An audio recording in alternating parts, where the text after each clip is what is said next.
Kali ini saya ingin mengulas sedikit terkait dengan formasi jabatan notaris dan penentuan kategori daerah.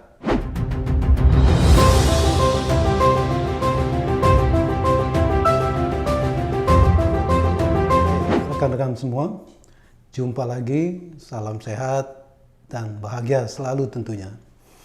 Pada kesempatan kali ini saya ingin mengulas sedikit terkait dengan formasi jabatan notaris dan penentuan kategori daerah. Hal ini penting, khususnya bagi rekan-rekan notaris maupun calon notaris, terutama yang akan mempersiapkan pengangkatan pertamanya.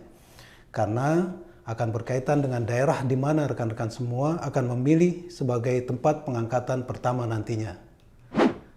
Sebagaimana kita ketahui bersama tentunya, Menteri Hukum dan Hak Asasi Manusia pada akhir Maret lalu telah menetapkan peraturan Menteri Hukum dan HAM terkait dengan formasi jabatan notaris dan penentuan kategori daerah, yaitu Peraturan Menteri Hukum dan HAM nomor 19 tahun 2021. Peraturan Menteri Hukum dan HAM ini merupakan pengganti dari Peraturan Menteri Hukum dan HAM nomor 27 tahun 2016. Nah, poin-poin yang penting apa saja yang diatur dalam Permenkumham nomor 19 2021 tersebut? Tentunya yang berkaitan dengan formasi jabatan notaris dan kategori daerah. Pertama, terkait dengan formasi jabatan notaris. Beberapa hal yang perlu diketahui oleh kita semua adalah bahwa Menteri Hukum dan HAM dalam menentukan formasi jabatan notaris tentunya mempertimbangkan usul dari organisasi notaris. Nah, ada perbedaan dengan Permenkumham nomor 27 tahun 2016 dengan yang baru, yaitu yang lama mengatur bahwa Menteri menetapkan formasi jabatan notaris untuk jangka waktu 4 tahun. Sedangkan yang baru jangka waktunya 3 tahun. Nah, ini diatur dalam pasal 2 ayat 2. Dan formasi ini berlaku baik untuk pengangkatan maupun perpindahan jabatan notaris. Nah, tentunya ini sama dengan Permenkumham yang lama dan yang baru. Apakah formasi yang sudah nantinya disebutkan tersebut sudah terkunci? Tentu tidak. Sama dengan Permenkumham yang lama, Permenkumham yang baru juga mengatur pula terkait dengan kewenangan Menteri untuk melakukan penambahan formasi jabatan notaris sesuai dengan kebutuhan. Namun perbedaannya adalah yang lama ditentukan bahwa penambahan dibatasi paling sedikit 2 dan paling banyak 30 formasi jabatan notaris.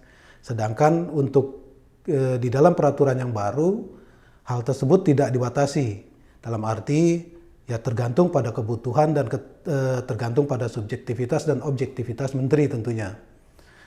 Dalam peraturan yang baru juga dimasukkan terkait dengan pemutakhiran data formasi jabatan notaris apabila ada notaris yang meninggal dunia, mengundurkan diri dari jabatan notaris, atau berhenti atau diberhentikan dengan hormat atau tidak dengan hormat oleh Menteri.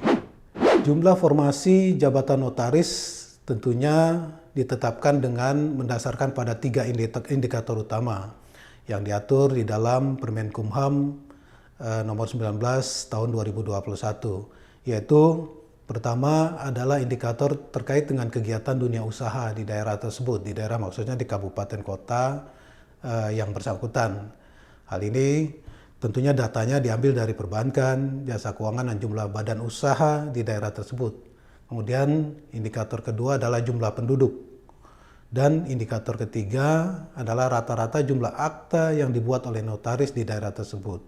Nah, data-data ini tentunya diambil dan diolah berdasarkan data yang valid di Direktorat Jenderal Administrasi Hukum Umum.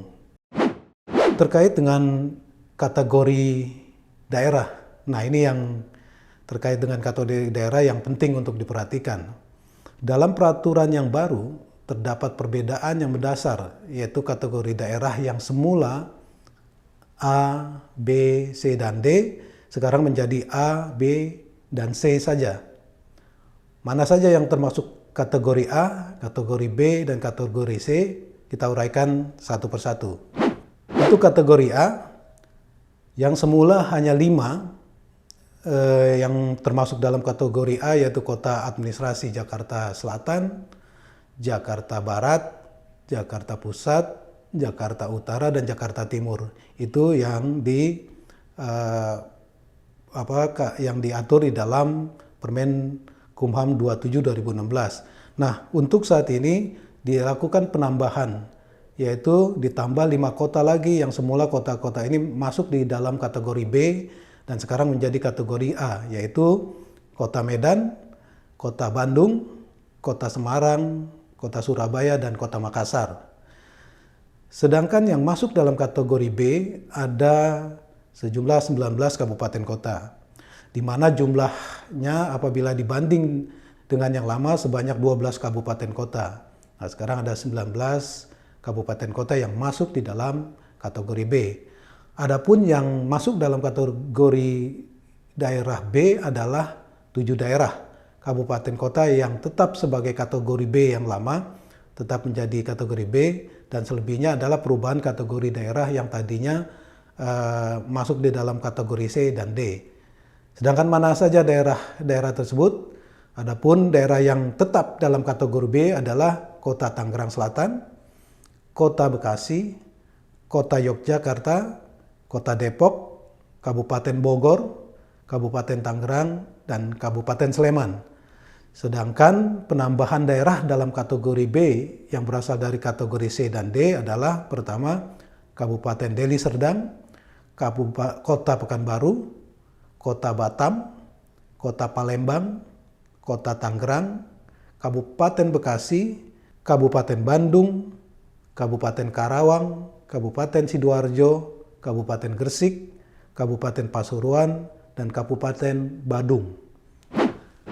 Sedangkan untuk daerah kabupaten, kota selain yang masuk pada kategori A dan B tadi, semuanya masuk pada kategori C.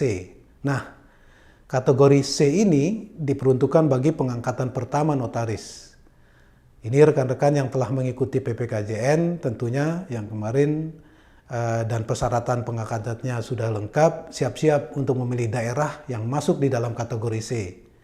Dan di daerah kategori C ini, selain untuk pengangkatan, juga tentunya diperuntukkan juga bagi perpindahan jabatan notaris. Sedangkan untuk kategori A dan B hanya diperuntukkan bagi perpindahan wilayah jabatan notaris. Nah, ini karena tadi sudah kita sebutkan perpindahan, kita lanjut pada mekanisme perpindahan wilayah jabatan notaris tentunya. Perpindahan wilayah jabatan notaris bisa pindah ke kategori di atasnya atau masih dalam satu kategori daerah, misalnya C ke B, B ke A, atau sama-sama kategorinya misalnya C ke C dan seterusnya. Perpindahan tentunya diajukan ke Menteri Hukum dan HAM dengan ketentuan sudah melaksanakan tugas jabatannya paling sedikit 3 tahun berturut-turut di kabupaten kota tempat kedudukannya semula. Nah, ini yang pindah dari C ke B atau B ke A itu harus melalui 3 tahun berturut-turut atau yang sama-sama kategori daerahnya. Terkait perpindahan ini ada yang baru dan yang menarik menurut saya, yaitu terkait dengan loncat kategori. Istilahnya saya menggunakan loncat kategori karena dari kategori C, daerah C bisa langsung ke kategori A, dan ini dimungkinkan dengan syarat telah memenuhi masa kerja notaris 4 tahun berturut-turut sejak melaksanakan tugas jabatannya sebagai notaris. Untuk perpindahan yang dalam hal tertentu atas kewenangan menteri pada peraturan yang baru ini lebih ditegaskan. Bisa dilakukan hanya apabila dengan alasan adanya bencana alam pertama, kedua situasi keamanan yang tidak terkendali, dan yang ketiga tentunya pertimbangan kemanusiaan lainnya.